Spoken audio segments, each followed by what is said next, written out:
I'm back. I didn't do jiu-jitsu for 10 days, and it about killed me. The minute I got off the plane, I wanted to go train, but I had to go home and unpack. And I'm going to be honest, I had to reset up this whole thing. However, I got to tell you, the minute I got to train, the happiest look on my face. Look at the expression at this guy's face and tell me this isn't a guy who is finally excited to get back to training. And yeah, maybe I wrote 10 days of passive-aggressive status updates about that. But in my defense, I'm right. I'm glad to be back. I'm glad you're back. Don't go anywhere. You're watching the Grappling Hour.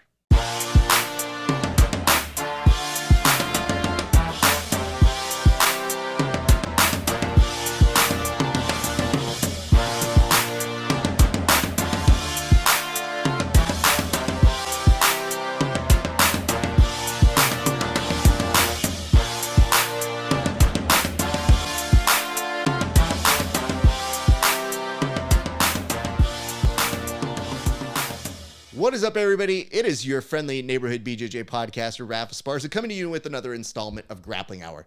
We have a very good show for you, a very good preview show, I should say. If you want to see these interviews in full, all you have to do is go to our website, which is HY.PAGE/Grappling Hour. And you will get to see them 30 days before everybody else gets to see them. You also get to see some of the premium content that we produce. And on today's episode, I really like this premium content that we produced. However, we've got two guests for you to see on preview episode for this week. So our first guest is a longtime friend of the show. He is going to be fighting at a UFC pay-per-view. I believe this one's UFC 276. I'm looking it up, just making sure here. That's how you can tell this is in real time. 277, damn it, so close. Drew Dober has been a longtime friend of ours, and we've been trying to do an interview back and forth, going around. Dude's busy. He's living that model life, but he has always made time for us here on this show, and I definitely wanted to give him an opportunity to say his piece, to go over all of the types of things that he's been up to since we've last chat with him, and give us a little bit of a preview about what's happening at UFC 277. See, got it right that time. I should really get a teleprompter, but I wouldn't actually write anything anyway. So why don't we go ahead and take a look at a preview of that interview with our good friend, Drew Dober. The guy who we're interviewing today, UFC fighter, just came from training. And in fact, training ran a little bit longer, so it's going to seem like this was staged because he cannot find a shirt. And he was saying this as if it's a weird phenomenon for him. Because if you look at his Instagram, you might think to yourself, does this man own a t-shirt? If you are ever trying to do business with him, you're thinking, oh, if I'm a clothing brand, am I going to give this guy money? Because I don't think he's going to wear this branded t-shirt. I don't think that's what's going to happen here.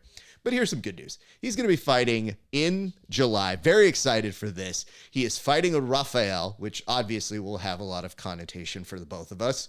But anytime you see this man fight in the octagon, you know it's a good time. And he's always a pleasure, a delight, and one of our good friends here on the show. Please welcome back our good friend and yours, one, Drew Dober. Drew, how are you doing, sir? What up, guys? What an introduction. I got to live up to that. You're going to be okay. So I think the one thing I forgot to do, I had a joke, but I don't have a teleprompter, so I don't have the words written out for myself.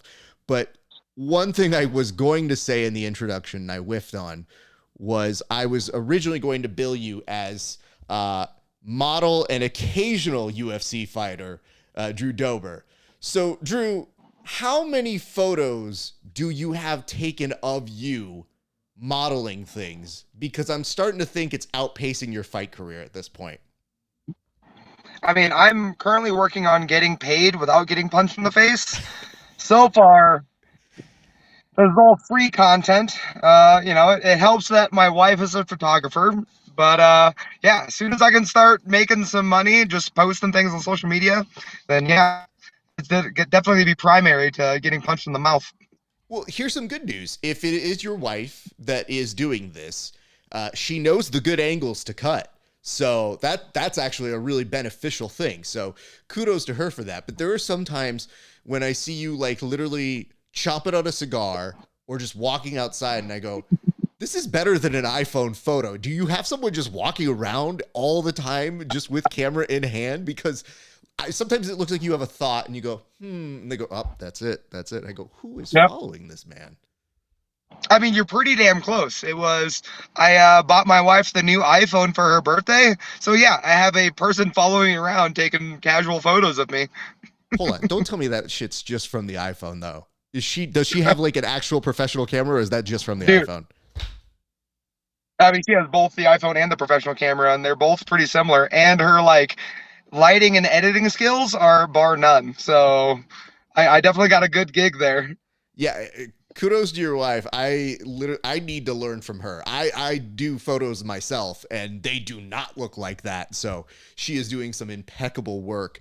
But I do notice that. So you look like you're having a blast during these photo shoots, though. And I'm looking at you, and I'm like, man, this dude is going to be set for life, because anytime there's a photo of you and like 3 other people modeling some like new gear, it's always like, you guys are great.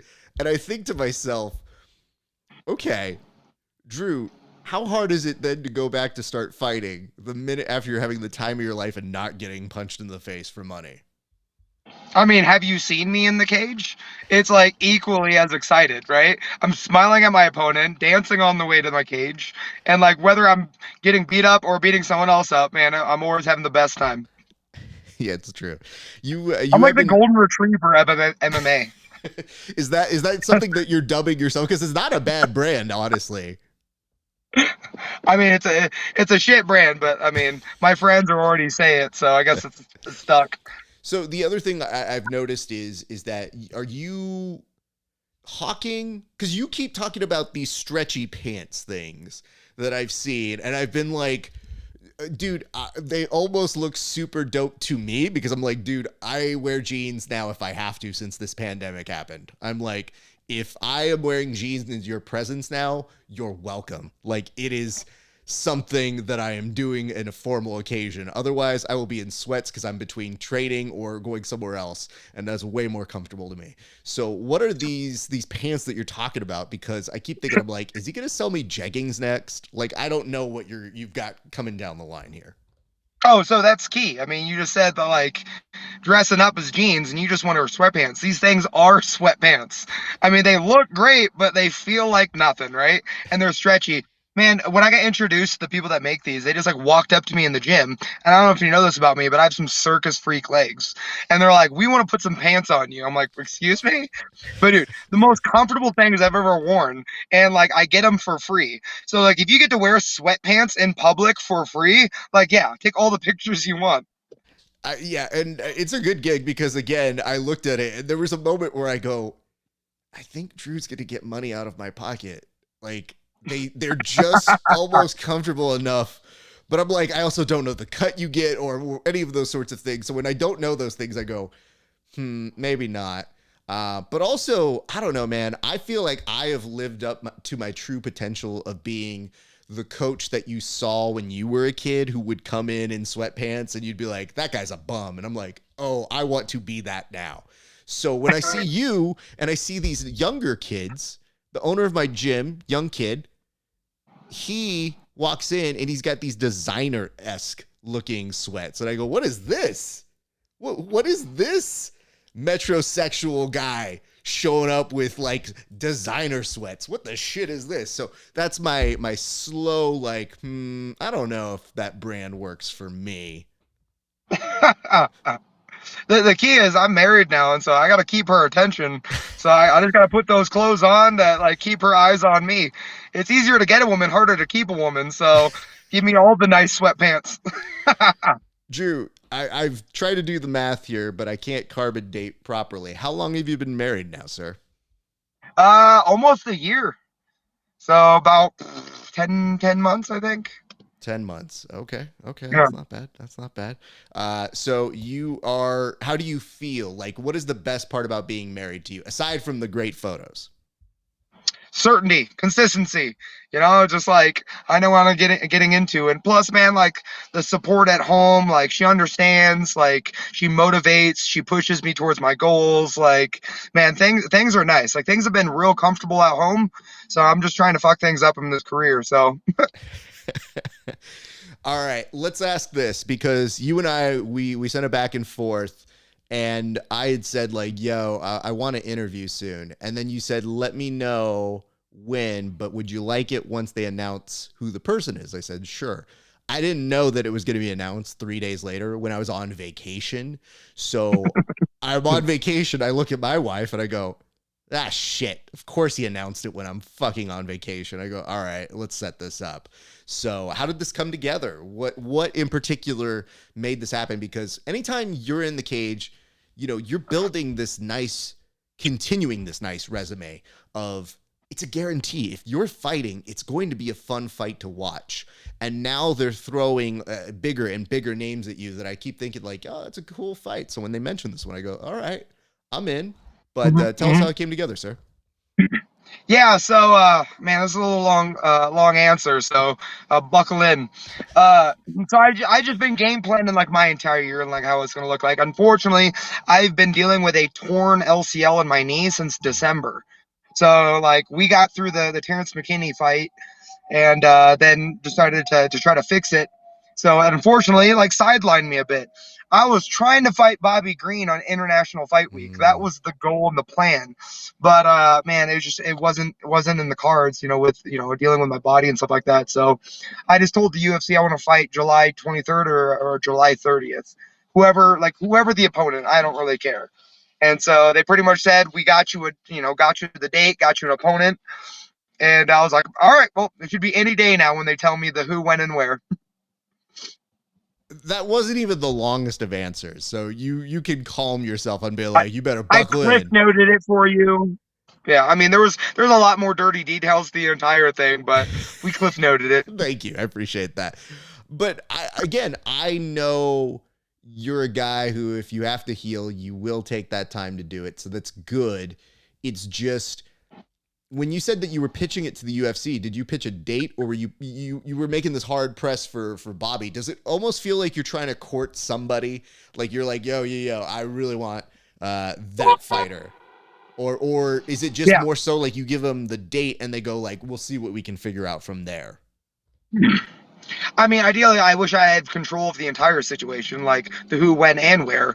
But man, I'm just a company man, and so I just tell him when I'm available, and then I try to make Sean Shelby's life a little easier. I was like, I want to fight Bobby Green, and Bobby Green's not available, so I want to fight that Mark Dykes guy in London, and he's not available. So I'm like, all right, July 30th, pay-per-view in front of some audience members. I don't care who. Like, let's just make that happen. So like, we found somebody, and I'm like, all right, let's just do it.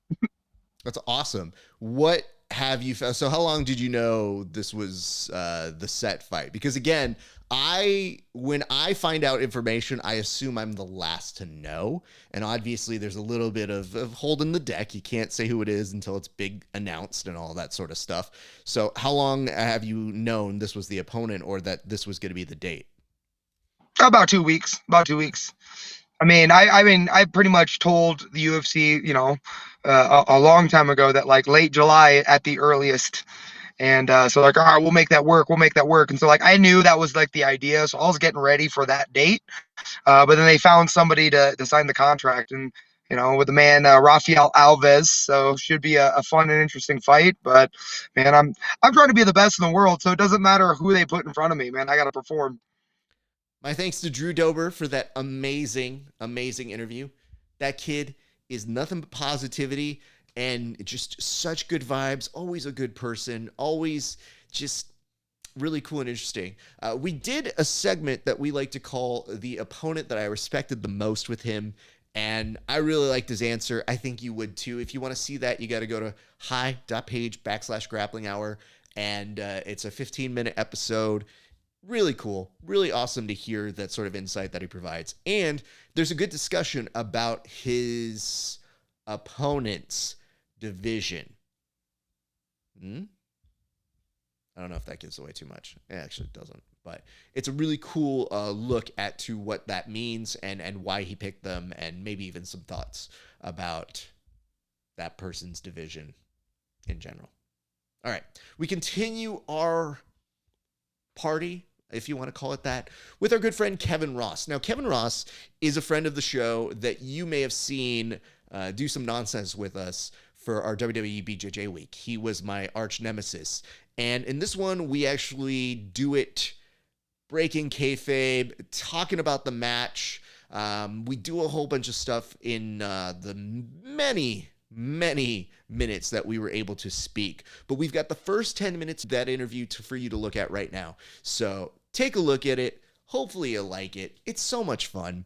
And more importantly, we have a couple beers as we're doing it and talking about his upcoming match and fight over at FightersRep 14. So take a look at that. Hey, everybody. My guest today is somebody you're familiar with if you watch this show. Not only has he appeared on the Fight Companions and also one of the Wrestling Companions that we've done before, but he has been a welcome presence for most of you. Not for me, because he has provided you with a lot of entertainment between cutting interviews, giving things to his children that he should not give them. I lost it. We still haven't seen it, so we don't know. And of course, being a nemesis for this year's WWE BJJ week, coming up very soon, he will have a fight at FightersRep 14. I believe it's 14. It's the 14th, and that is going to be June 25th, and that is over at Commerce Casino. I'm glad to welcome him back to the show on civil terms. Yes. Ladies and gentlemen, please welcome back Kevin Ross. How are you doing, sir? I'm great, Raph. Thank you for having me. All the bullshit aside. We will discuss, and we'll actually break down what the match looked like to both of us in a second, but we have business to get to up top. So you were fighting back at FightersRep. How did this come together? I know you're one of those people who, when they put up the dates, you get excited, like you want to go in there. Yep. And this last one in April, you were unable to because of scheduling conflicts. Yep. But it's kind of hard because it meant that there was a little bit of time off, but you were paying attention though. Oh yeah. So there was time off. Like you said, scheduling conflict, and it is what it is. But at the same time, it gives me time to heal up, thankfully, which I needed. All sorts of issues such as the fight life. But now I'm ready to lock it in. And it's come together, and we talked to the promoter, we talked to George, and I'm right back in there. Excited to do it. Been itching and scratching, waiting, and we're locked in over here. What did George say when you told him you wanted back in? Well, yeah, I mean, even in this last fight, their last card, I'm watching all the fights. I'm looking for the heavyweights, looking for the big guys, and I see somebody won a title. I'm just keeping my eye emojis and like, okay, all right. Now I got to get back in there. I gotta keep my name relevant and step right back in there. So yeah, it's funny to me because I know how much you pay attention to things, even if you're not necessarily involved.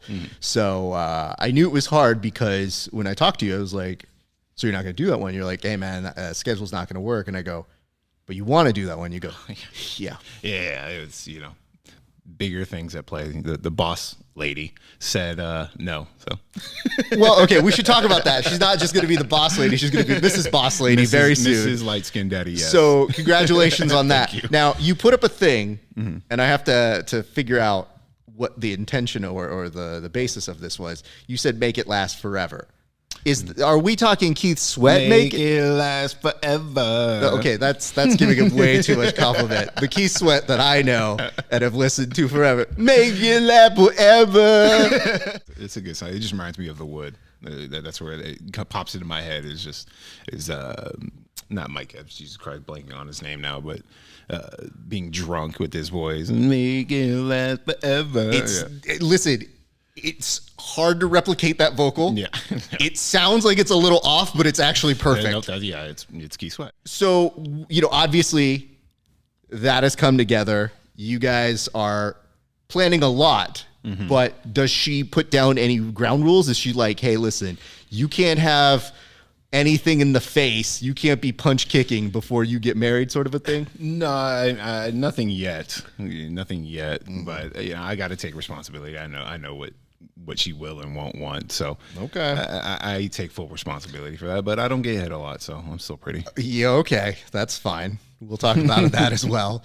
I just know that my wife, before we got married, put an APB out on everybody at the gym and said, you touch his face, I will fuck you up. I'm sure as we get closer to that date, we'll get one. I'll have one of those conversations.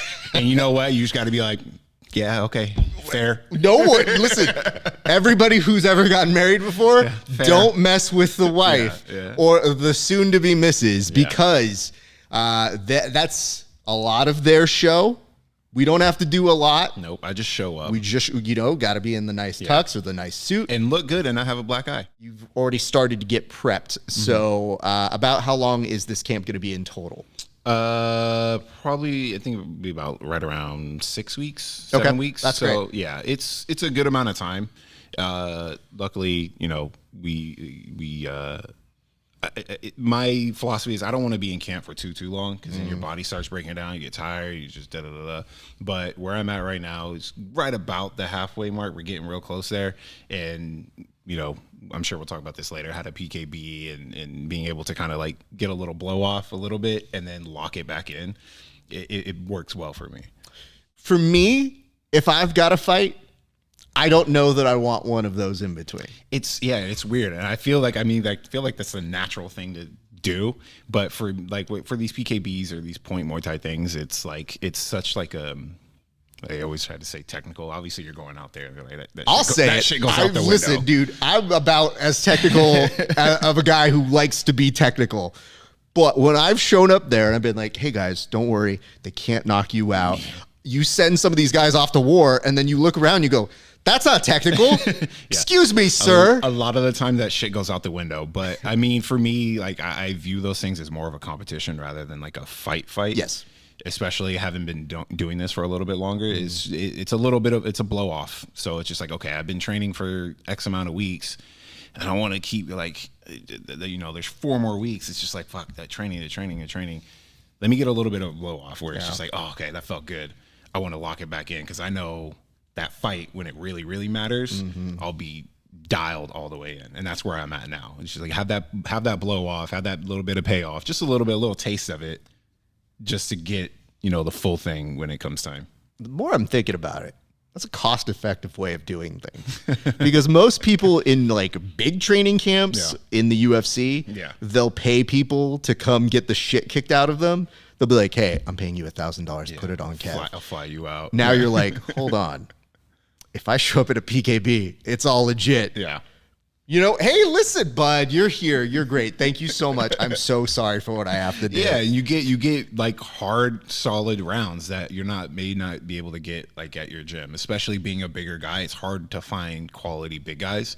So then you get matched up with these bigger that you have no idea what they're gonna do, which is great because you train with the same people over and over and over again. You kind of know what they're going to do. Yeah. So yeah, it's a good little payoff. You get to see where you're at and what you need to work on, and you take the rest of that time before your fight to dial those things in. One of my favorites is, so I have Milt on a little bit of a camp for Jiu-Jitsu. And I can tell sometimes when he gets a little Jiu-Jitsu bored and he wants to go back to striking.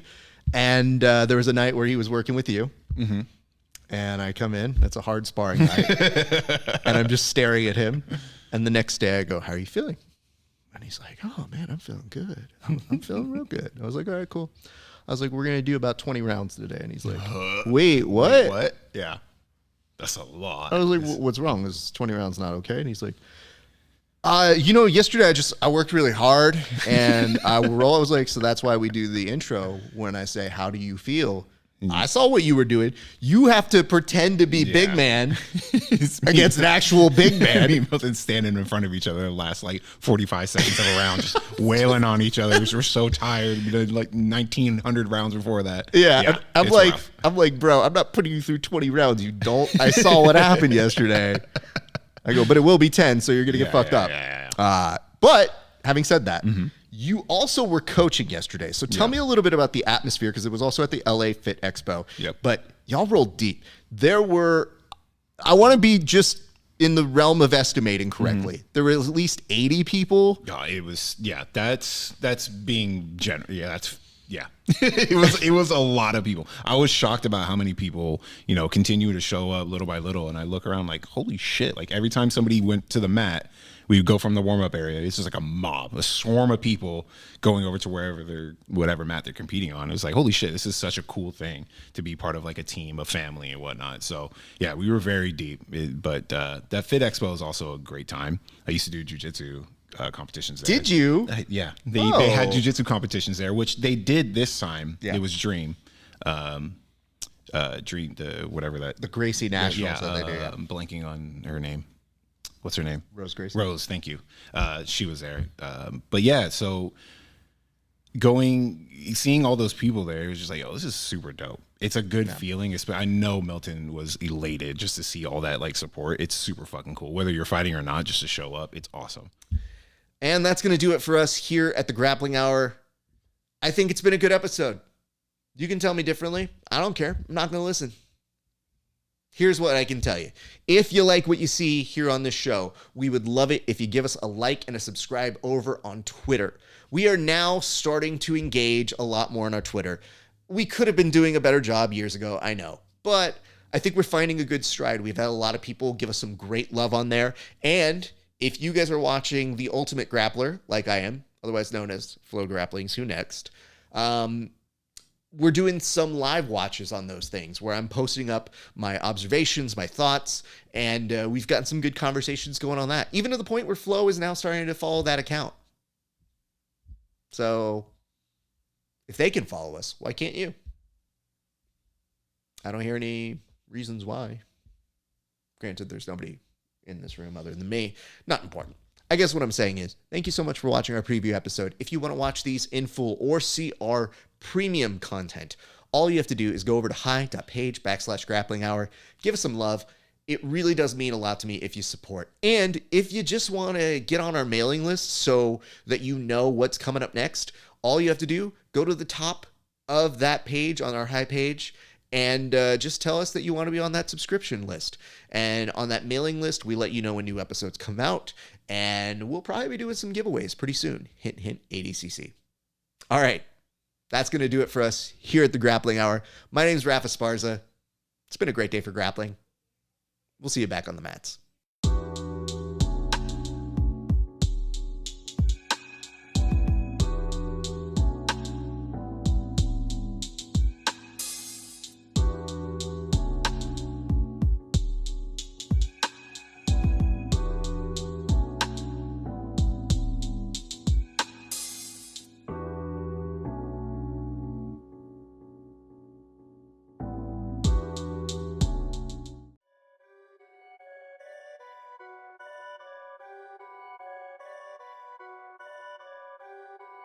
Perfect.